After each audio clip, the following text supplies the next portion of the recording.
porque lo que me gustaría comentaros son un poco la filosofía del curso. El curso tiene un programa, pero tiene una intención, vamos a decirlo así, una filosofía.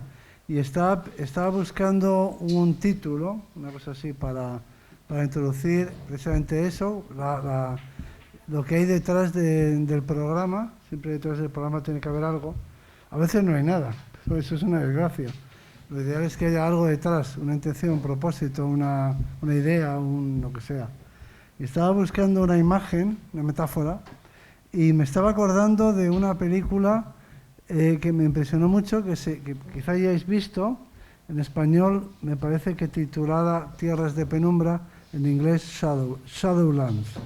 Es una película que actuaba Anthony Hopkins, es una película muy bonita, que trata sobre la vida de Lewis, el de las Crónicas de Narnia, un escritor inglés muy conocido. Y es una película muy bonita porque es una película que se desarrolla es una película académica. A mí me encantan las películas académicas inglesas, donde se ven los ambientes académicos. Por ejemplo, hay películas extraordinarias, algunas de época más reciente, como por ejemplo la de Stephen Hawking, que se llamaba, pues no me acuerdo cómo se llamaba, la teoría del todo, y se desarrolla en esas aulas universitarias. Y me estoy acordando ahora otra de un matemático, Ramanujan. No, Una mente maravillosa es en las universidades americanas. Una mente maravillosa. El hombre que conocía el infinito, ¿no? Sí, Ramanujan es de un matemático, y sale Jeremy Irons, que hace de otro matemático muy famoso, que es, ahora me vendrá el nombre. Esta tiene que ver con el tema de la conferencia, Hardy, famoso matemático Hardy. Y es una película que se desarrolla en Cambridge. Y esta película, Shadowlands, se desarrolla en Oxford, en la Universidad de Oxford, y sale todo el círculo de Lewis. Por ejemplo, sale Tolkien, sale toda la gente que estaba en Oxford en esos años, antes y después de la guerra. Y me encantan las películas de ambiente universitario, pero no solamente películas de ambiente en la que los protagonistas son los profesores, sino sobre todo aquellas en las que los protagonistas son los alumnos. Porque me parece que eso es lo que refleja el auténtico espíritu de la universidad. Los mejores años de nuestra vida, el sitio en el que uno hace deporte, no sé, se apunta a teatro o a actividades culturales, las que sea, o montaña, me da lo mismo, cualquier cosa.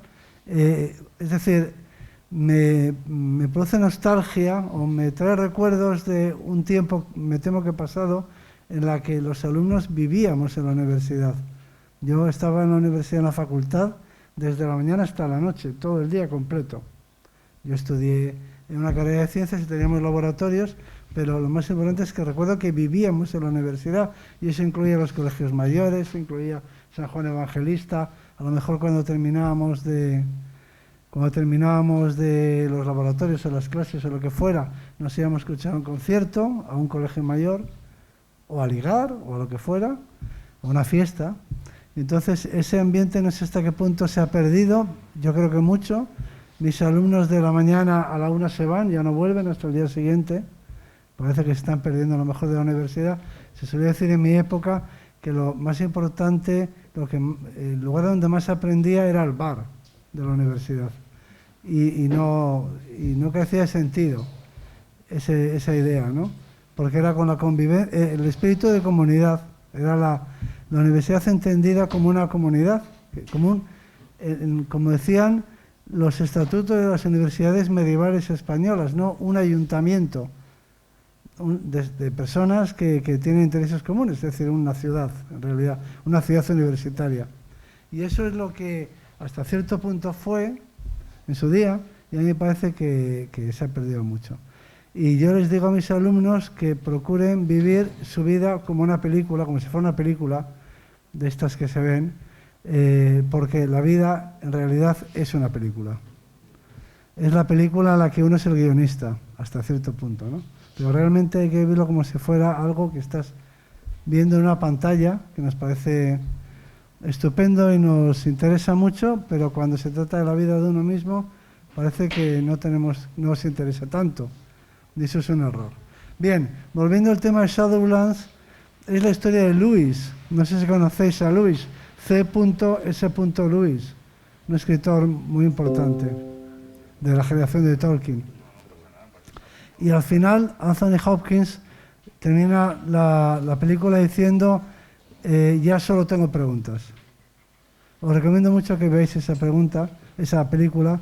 Lewis es la historia, este escritor, él es anglicano, como inglés que es, pero se convierte al catolicismo. La película empieza porque se ha producido un accidente en un autobús escolar y han muerto 50 niños.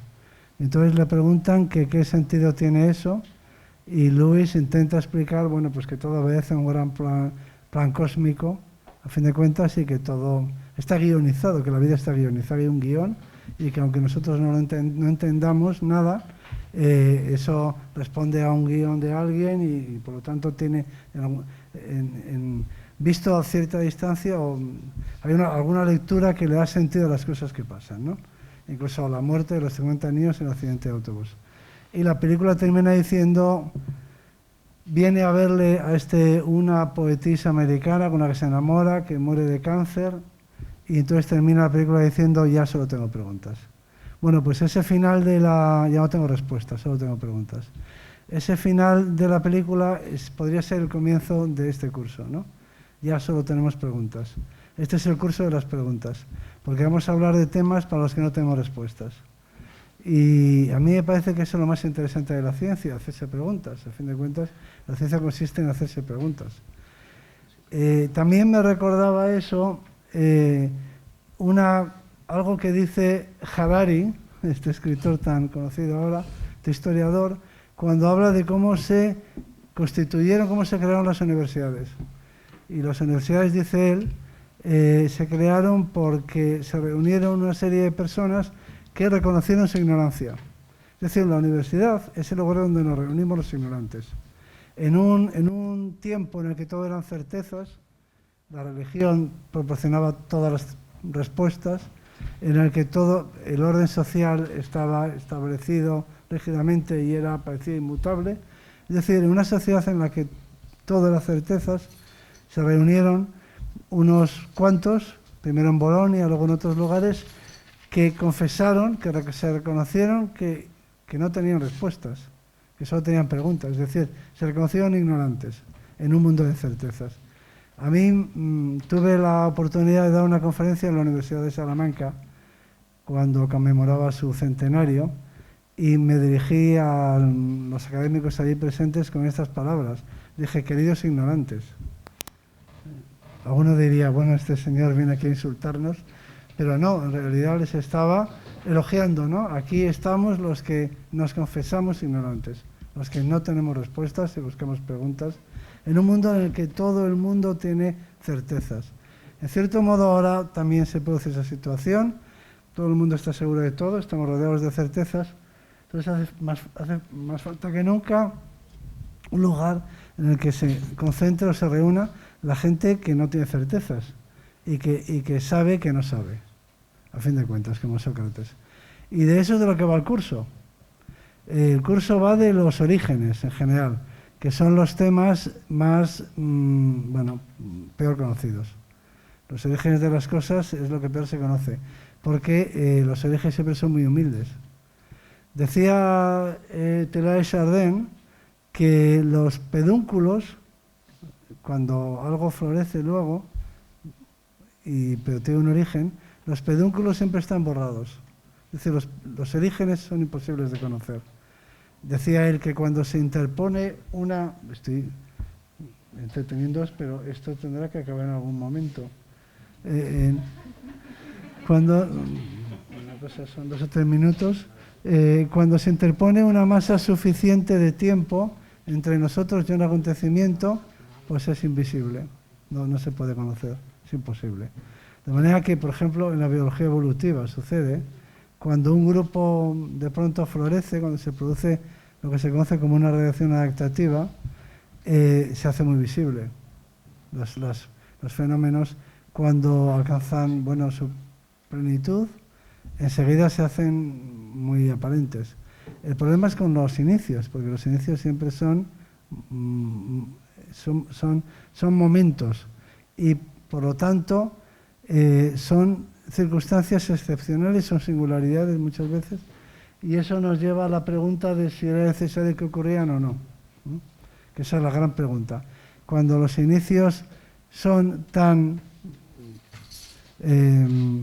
accidentales, si queréis, y tan invisibles, cabe preguntarse si eso que ocurrió y luego floreció tenía necesariamente que ocurrir o no. Y ese es uno de los temas de este ¿ya puedo? Y este es hecho bien lo que se llama locutor de continuidad en el mundo de... Bien, y eso es lo que sucede con los temas que vamos a tratar hoy. Que los pedúnculos están borrados, como diría Teilhard de Chardin, porque ahí se interpone entre nosotros y esos momentos una masa enorme de tiempo. Y por lo tanto, esos inicios de lo que luego floreció, se produjo una enorme radiación, casi son invisibles. Tenemos que recurrir muchas veces a realizar experimentos mentales. Y este curso tiene mucho experimento mental, o experimento de sillón, que a mí es, por otro lado, el tipo de actividad científica que me parece más excitante, más estimulante y también más productiva, más útil, ¿no? Se podría resumir en la frase easy. Easy, que es como nacen muchas de las grandes teorías, ¿no? ¿Y si la vida viniera del espacio? ¿Y si?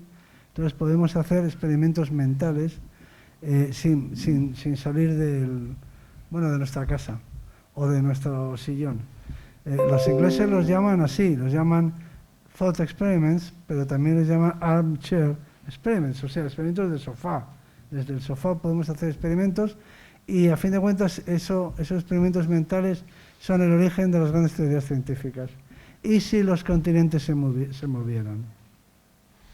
Que se preguntó un buen día un físico alemán llamado Alfred Wegener. ¿Y si los continentes no estuvieran fijos? ¿Vamos avanzando en la tecnología? ¿Ya estamos? ¿Y si las especies no fueran fijas, por ejemplo? ¿Y si una persona que va en un tren, su reloj se moviera a una velocidad diferente de la velocidad del que se ha despedido esa persona a la estación? ¿Y si todo, en el fondo, en el origen de todas las teorías científicas, y si el Sol, y si la Tierra no fuera el origen el centro del universo, por ejemplo? ¿Y si los desodorantes estuvieran produciendo un agujero en la capa de ozono? Por absurdo que parezca. ¿Y si? Es decir, que detrás de toda teoría científica hay una pregunta del tipo ¿y si? Una pregunta aparentemente absurda, si queréis, ¿no? Pero luego se convierte en una gran teoría. No todas las preguntas absurdas se convierten en grandes teorías, pero todas las grandes teorías han partido de un experimento mental. Entonces aquí vamos a tener que recorrer los experimentos mentales porque nos vamos a referir a cuestiones que se han producido en el pasado y con las que no podemos observar directamente y con las que tampoco podemos experimentar. No podemos experimentar con galaxias, producir galaxias, no podemos ver cómo funcionan. Así que tenemos que recurrir muchas veces a los experimentos, tenemos que arreglárnoslas para, sin haber estado presentes cuando ocurrieron las cosas, imaginar o intentar averiguar cómo sucedieron, cómo ocurrieron. Porque vamos a hablar en términos de historia, es decir, que vamos a desarrollar ciencia histórica aquí. Las grandes preguntas de los orígenes, que aquí agrupamos bajo este título de Initium, por cierto, que me parece magnífico, y lo puedo decir porque es suyo, la idea es suya, el término, y creo que da para un libro o para una serie de televisión o para algo, ¿no? Espero que no lo roben, ese título, porque es muy bueno. Initium trata sobre los orígenes de las cosas, pero a fin de cuentas, este es el tema sobre el que han tratado todas las religiones y mitos fundacionales de todos los pueblos de la Tierra desde que existe la conciencia y la literatura oral y nos hacemos preguntas. Lo que pasa es que aquí adoptaremos una perspectiva científica, pero no de otra cosa hablan las religiones o los mitos. Siempre son fundacionales. De manera que lo que se preguntan todos los pueblos de la Tierra, en resumidas cuentas, es ¿por qué estamos aquí? Esa podría ser la gran pregunta que está detrás de todas las conferencias, ¿por qué estamos aquí? Y a esa pregunta dan respuesta todas las culturas. Lo que pasa es que solamente la respuesta científica es universal. Todas las demás respuestas son particulares de cada pueblo, de cada cultura, ¿no? Pero la primera pregunta, por supuesto, es ¿por qué existe algo y no la nada? Es decir, ¿por qué existe el mundo? ¿Cómo se creó el mundo? ¿O cómo apareció, cómo surgió el mundo? Esa es la primera gran pregunta. Hay un filósofo americano muy divertido que dice, respondiendo a la pregunta clásica de la filosofía de por qué existe algo y no la nada, responde en clave de humor: si no existiera nada todavía os quejaríais. Aún os quejaríais. Bueno, entonces, ¿por qué existe algo y no la nada? Es la primera pregunta, el origen del mundo. La segunda gran pregunta es el origen de la vida, ¿por qué hay seres vivos? Quiero decir que cada una de estas preguntas, asociar a cada una de estas preguntas la siguiente pregunta asociada. ¿Podía no haber ocurrido? Es decir, ¿por qué existe el mundo? Pregunta asociada. ¿Podría no existir? Es decir, el hecho de que el mundo existiera, en algún momento apareciera, ¿eso significa que pudo no aparecer? La siguiente pregunta, esa de la existencia del mundo, pues se puede descomponer en por qué existen las galaxias, por qué existen los planetas, etcétera, etcétera, ¿no? Preguntas más pequeñas. Pero en resumidas cuentas, todas ellas forman parte de la gran pregunta, ¿por qué existe el mundo? La siguiente es ¿por qué existe la vida? Los seres vivos. Pregunta asociada, ¿podrían no existir? Es decir, ¿podría ocurrir que no hubiera surgido la vida? Y otras preguntas relacionadas, ¿puede haber vida en otros lugares del mundo o del universo, etcétera, etcétera? Igual que surgió, ¿podrían haber surgido? Y la siguiente gran pregunta es el origen de la consciencia. A fin de cuentas estamos hablando de los orígenes de las tres grandes formas de materia. La materia material, la materia hecha de átomos, la materia viva, que tiene unas propiedades que la física no puede explicar o la química no pueden explicar, y finalmente la materia consciente, que hasta donde sabemos solo se encuentra en el ser humano. O sea que vamos a hablar de las tres grandes formas de materia, pero vamos a hablar desde una perspectiva materialista. Es decir, vamos a hablar de formas de materia, pero como materialistas, es decir, como científicos. O sea que hay diferentes tipos de materias con diferentes propiedades. Entonces está la materia inanimada y sus propiedades, que explica la física y la química. Está la materia viviente, que es materia. Nosotros somos materialistas, la ciencia es materialista. Pero que tiene unas propiedades de un nivel superior, unas propiedades que no se pueden reducir a las leyes de la física y de la química. Y luego está la materia consciente, también materia, tan materia como las otras, pero que tiene unas propiedades que son las que hacen que estemos aquí.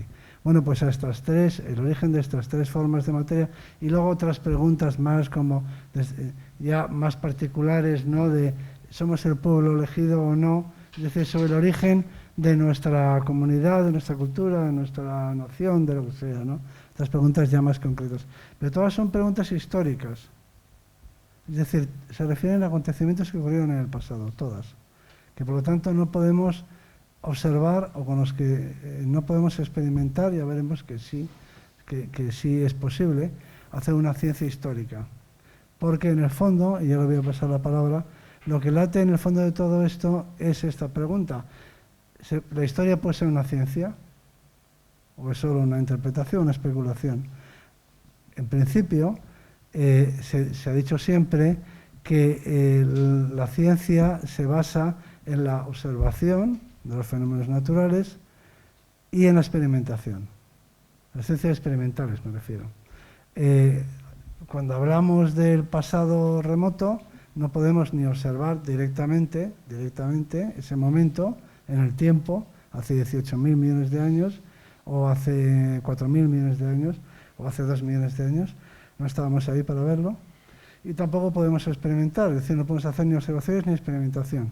Por lo tanto, lo que hacemos es ciencia cuando hacemos historia de la materia, pero da igual, historia. O sea, cuando estudiamos el pasado es ciencia lo que hacemos, o es, bueno, pues una especulación, si se quiere, educada, como se dice, pero a fin de cuentas no propiamente ciencia, porque no se puede recurrir a la experimentación y a la observación directa, ¿no? Aparentemente. Entonces, nosotros creemos que sí, que hay una ciencia, que la historia también puede ser una ciencia. Entonces, detrás de este curso también hay este planteamiento epistemológico, ¿no? ¿Cómo se puede hacer ciencia haciendo historia?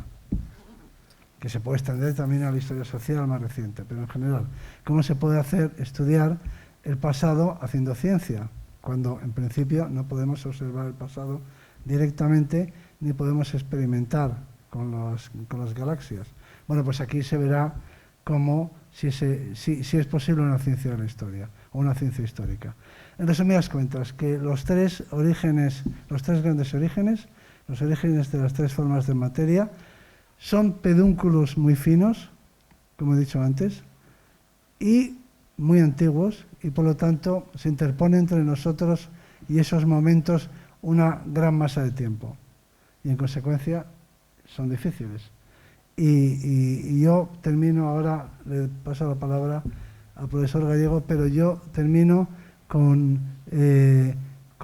una reflexión que les hago a mis alumnos, que es la de que tienen mucha suerte, porque las grandes preguntas no están contestadas. Y a mí me parece que eso es una gran fortuna, porque sería una tragedia. Todas las generaciones de científicos creen que han llegado tarde, esto desde el origen de la ciencia, que han nacido tarde, porque los grandes problemas ya han sido resueltos. Pues cada generación, no sé, los biólogos de ahora pensarán que una vez que ya en el año 53 se publicó la estructura del ADN, pues ya a partir de ahí ya no hay nada nuevo realmente importante que descubrir. Entonces, todas las generaciones de científicos, es una constante en la historia de la ciencia, piensan que han nacido tarde, porque ya se sabe todo, ¿eh? Pero luego resulta que nunca es así, al contrario, porque la ciencia tiene la característica de que cuanto más sabes, pues claro, más preguntas, surgen nuevas preguntas, ¿no? Y por lo tanto nadie ha nacido tarde, les digo a mis alumnos, no habéis nacido tarde, de hecho seguramente habéis nacido pronto para muchos problemas que la ciencia todavía no tiene ni idea de cómo abordar, es posible que hayáis nacido demasiado pronto, en ningún caso demasiado tarde. Así que esta ciencia de las preguntas, lo que nos trae aquí, es una buena noticia para los que disfrutan investigando. Queda mucho por conocer, queda mucho por investigar. Todavía hay grandes preguntas sin contestar. De hecho, las más grandes preguntas están sin contestar. Le voy a pasar la palabra a Jesús Gallego, pero antes os voy a hacer de malo de la película y os voy a decir algo que con la confianza que llevamos teniendo y que seguro que entenderéis. Es tremendamente desmoralizador para un profesor estar aquí explicando el origen de la materia y ver a los alumnos escribiendo en el móvil. Eso desmoraliza al más vocacionado de los profesores. Así que os pedimos que si podemos suspender durante un rato desconectarnos de internet durante una hora, pues creo que, bueno, que lo agradeceremos todos. O sea que volvamos a los tiempos previos a internet y atendamos al profesor o vayámonos del aula, según preferamos, pero, en fin, por cortesía y, bueno, yo creo que por educación es mejor que nos privemos de esta durante un rato. Nos liberemos de esta esclavitud. Bueno, muy bien. Y ahora Jesús nos va a explicar qué vamos a hacer aquí para dar respuestas a las preguntas. No. Para plantear estas grandes preguntas y quizá añadir otras. Muy bien. Bueno, pues nada, hola, buenos días. Solamente quería unirme al agradecimiento del profesor Arzuaga, al agradecimiento a todos vosotros por participar en esta especie de proyecto o de aventura multidisciplinar que nos hemos planteado en este curso y esperamos que vosotros mismos al final del curso nos digáis si es una forma correcta o si hemos añadido algo nuevo con este carácter multidisciplinar que pretendemos dar al curso. No va a ser un curso solo de astrofísica, no va a ser solo un curso de paleontología humana, sino que vamos a intentar coordinar nuestros puntos de vista, daros nuestros puntos de vista y que de esa unión de esas diferentes visiones salga algo que sea más rico, más completo que lo que sería simplemente la unión de las partes independientes. Yo voy a jugar el papel del astrofísico. Yo voy a ser el que ataque la primera pregunta, digamos, sobre el origen del universo, nuestro lugar en el universo, etcétera, etcétera. Y como decía el profesor Arzuaga, ya iros preparando porque esto es un curso de preguntas. Esto es un curso para motivaros en el que tenéis que estar preparados para que queden grandes preguntas sin responder. Y de hecho la astrofísica es una disciplina relativamente moderna en el que os voy a intentar dar lo que mejor se conoce actualmente, lo que la ciencia nos dice de esta serie de conceptos, pero con una cierta humildad. Posiblemente desde la ciencia recibáis el mensaje de que estamos en un momento dorado, en un momento como nunca, como has comentado. Pero esto ya ha ocurrido varias veces. O sea, ahora, por ejemplo, en el campo de la cosmología se habla mucho de que estamos en una cosmología de precisión. Si un alumno mío del máster de astrofísica me pregunta cuál es la edad del universo, le voy a decir que son 13.700 millones de años. Y si en el examen me pone 13.600 millones o 13.900 millones, a lo mejor le quito algún punto. Porque... A mí quítamelos todos porque creo que he dicho 18.000. Bueno, es que a lo mejor tienes que volver a presentarte, pero solo para sacar nota. Bueno, aparte de las bromas, lo que quería deciros es que incluso los propios científicos estamos convencidos de que es una cosmología de precisión. Pero antiguamente, cuando basado en la Biblia hubo un obispo inglés que dijo que el mundo tenía una antigüedad de 4.004 años, no era 4.005 ni 4.003, también estaba convencido de que estaba en una cosmología de precisión. ¿Qué quiero deciros con esto? Que podemos ser de precisión y estar completamente equivocados, ¿de acuerdo? Y eso hay que tenerlo en cuenta. Entonces, para el resto del día os he puesto aquí el programa. Hemos hecho ya la presentación. Ahora tenemos una ponencia que voy a empezar ahora a las 10, en el que yo os voy a hablar de nuestro lugar en el universo. Tenemos que dejarlo en torno a las 11:30 porque hay una actividad común para todos los cursos, que es esta conferencia extraordinaria de María Dueñas, una escritora prolífica y que hace unas obras estupendas y que os recomendamos que asistáis a ella. Hay que ir a la sala del salón de actos que está allí al final del jardín, pero también se va a proyectar en cada una de las aulas. Entonces, si preferís quedaros aquí en este aula, vais a poder ver la charla a través del ordenador, ¿de acuerdo? También os quiero comentar que... Bueno, no, es que eso ya acaba con la mañana, hoy es un día un poquito especial. Tenemos que volver a las 3:30, que es cuando tenemos ya la mesa redonda, en la que vamos a tener dos autoridades invitadas, digamos. Por un lado está el profesor Rafael Rodrigo, que es el secretario general de investigación del Ministerio de Ciencia e Innovación, una persona que ha estado súper activa en estos 2 últimos años con el gobierno actual, ha puesto en marcha un montón de iniciativas, una nueva ley de la ciencia, etcétera, etcétera, y a él le queremos no para preguntarle tanto sobre la política del gobierno, sino sobre su visión del papel de la ciencia en la sociedad, etcétera, etcétera, porque él tiene un papel muy importante y es que ha sido muchos años científico y también ha ejercido muchos años en la gestión de la ciencia, que por suerte o por desgracia es algo completamente diferente. También nos va a acompañar un catedrático de física atómica, que es el profesor Fernando Arqueros, también de la Universidad Complutense, que es el director del Instituto de Física de Partículas y del Cosmos, IPARCOS. Es un instituto universitario que tiene su sede en la Facultad de Física de la Complutense y que es el patrocinador de nuestro curso. Luego, desde aquí vaya nuestro agradecimiento. De hecho, tenemos 2 personas en la audiencia que vienen por parte de IPARCOS. Y en esa mesa redonda, aunque haremos unas presentaciones los miembros del panel, os invitamos a que seáis activos, ¿vale? Contamos con vosotros y con vosotras, por supuesto. O sea, eso, entonces, será agradecido cualquiera de vuestras intervenciones.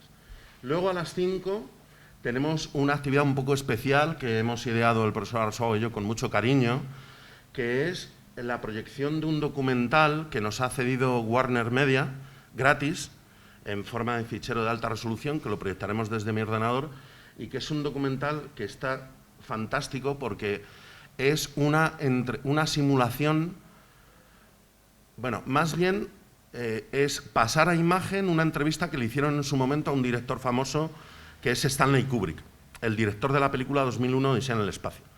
Y viene muy a cuento porque él ahí plantea su forma de ver el mundo, cómo se explica él sus ideas sobre el origen de la vida, etcétera, etcétera.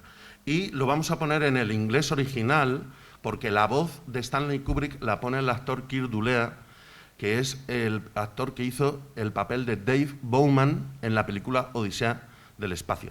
Sí, hombre, como alumnos de este curso tenéis que haber visto esa película. No me creo que no la hayáis visto. Y si alguien no la ha visto, por favor, tenéis que verla. Es una obra magistral que hay que verla. Y el actor que hace de Dave Bowman, el astronauta, no el de color amarillo, sino el protagonista de la tercera parte de la película, ya no os puedo contar más, por si no lo habéis visto, es el que pone la voz del documental. Luego, y comentaremos sobre el documental. Y luego ya nuestro curso proporciona a los cursos de verano una actividad que va a ser común para todos los cursos, que es una observación nocturna del cielo que vamos a hacer en este jardín que hay aquí, ¿de acuerdo? La observación, sí, aquí mismo, en el jardín, aquí fuera, a las 11. Sí. La observación va a estar a cargo de la agrupación de astrónomos aficionados de la Facultad de Física. Vienen 3 alumnos míos de grado. Por supuesto, nosotros también vamos a estar. Y vamos a tener también una persona del Planetario de Madrid cuya especialidad es la mitología y la interpretación de las historias del cielo, etcétera, etcétera. Así es que os aconsejo, se llama Cristina Garay, que estéis cerca de ella, porque todo lo que va a contar va a estar súper chulo. Los físicos, mientras tanto, vamos a estar tomando imágenes para que miréis con el telescopio. Y ahora ya aprovecho para deciros que cuidadito, porque por el tema de la pandemia, para mirar por el telescopio hay que hacerlo a través de una transparencia de metacrilato que os vamos a proporcionar. Podéis compartir a aquellas personas que conviváis o que, bueno, compartáis virus o como queréis llamarlo, podéis compartir la hoja de metacrilato. Pero, por favor, que cada uno guarde la suya y bajo ningún concepto la comparta con nadie, ¿vale? Por el bien de todos. Esto es el programa de hoy, porque luego ya mañana el programa lo tenemos ya con más invitados. Hoy hablaremos principalmente del universo. La observación será el remate final. Estamos disponibles para vosotros en el momento que queráis y además lo agradecemos. Y mañana pasaremos más al tema del origen de la vida, que para ello tenemos invitados. Dime. ¿Será una hora o así la observación? Sí, una hora, efectivamente. A ver, normalmente no lo ponemos ni limitación en cuanto a aforo ni en cuanto a duración, pero con el tema de la pandemia la verdad es que vamos a tener que ser un poco más estrictos con nosotros mismos y a la hora más o menos lo ideal sería que todos nos retirásemos para descansar. No sé si queréis hacer algún comentario o pregunta con respecto al programa del curso.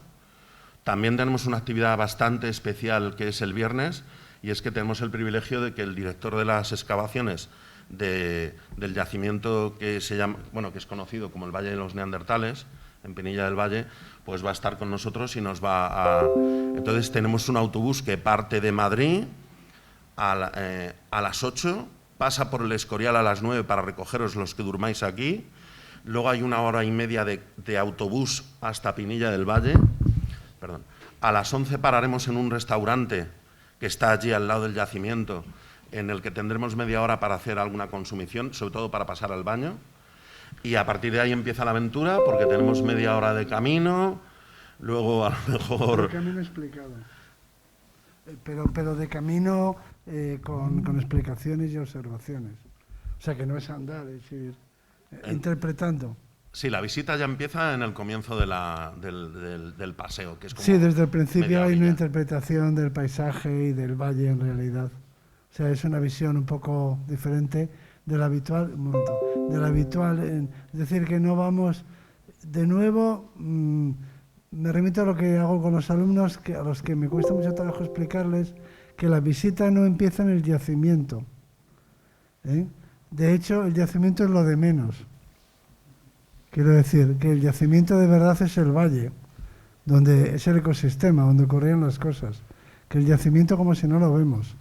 O sea, el yacimiento es un contenedor de fósiles y ya está. Pero que donde se aprende es fuera, porque la historia se desarrolla fuera. Y por lo tanto habrá una explicación desde el principio. Una observación, vamos, explicación, observación desde el primer momento. Si tenéis prismáticos, llevadlos porque se suelen ver aves acuáticas y bueno, que es parte de la explicación también, ¿eh? Pensar que yo esta noche también os voy a enseñar mi yacimiento, ¿eh? Que yo no me voy a quedar corto. Lo que pasa es que mi yacimiento es el cielo, pero también voy a estar ahí con vosotros y lo vamos a ver juntos. Y de hecho, en algún momento durante la visita al Valle de los Neandertales hablaremos del cielo de los neandertales. Sí, de eso. Y luego además, cualquier reflexión que se haga de este tipo, como la que hacemos aquí, tiene que tener también un recuerdo o una mirada conservacionista. Y entonces hablaremos también de la contaminación lumínica en relación con la astronomía, que en eso hay mucho que hacer y se puede hacer. Es decir, son cosas que se pueden hacer. Nosotros estamos en contra de las lamentaciones, del muro de las lamentaciones, y estamos a favor de hacer cosas. Y entonces estas se pueden hacer, pero hace falta concienciar, pero estamos de ida, no estamos de vuelta, queremos cambiar las cosas. Y luego también sobre la conservación de la naturaleza y del paisaje. Y ahí también hablaremos de lo que se puede y de lo que estamos haciendo, de lo que queremos hacer, de nuestra visión, de nuestro sueño. Así que será no solamente observación, sino que será observación y concienciación acerca de, pues de estos temas. Las estrellas no peligran por la actividad humana, pero nuestra visión de las estrellas sí que está en peligro. Les hemos robado a nuestros hijos las estrellas, o sea que eso será como una introducción a la interpretación y estudio del paisaje. O sea, lo que me gustaría enseñaros es a interpretar el paisaje, a leer el paisaje, como un documento, como un libro, a entender el paisaje, a pasar de, oh, qué bonito, a aprender del paisaje, a leerlo como un documento que está lleno de información. Entonces eso es lo que voy a intentar que hagamos. O sea que la cosa vamos a ir despacio por el camino, porque iré explicando, cómo se formó el valle, claro, empezando por ahí, cómo se ha formado este valle, la evolución del valle, y luego sus diferentes capas, su geología y sus pisos de vegetación, un poco cómo era ese valle. Ya os adelanto que para que os hagáis una idea, para que lo entendáis, lo que llamamos el Valle de los Neandertales, el sitio donde vivían los neandertales, es un espacio, es el Valle Alto de Lozoya, es un espacio con forma de rombo que tiene aproximadamente 20 por 20 kilómetros, 400 kilómetros cuadrados, 40.000 hectáreas.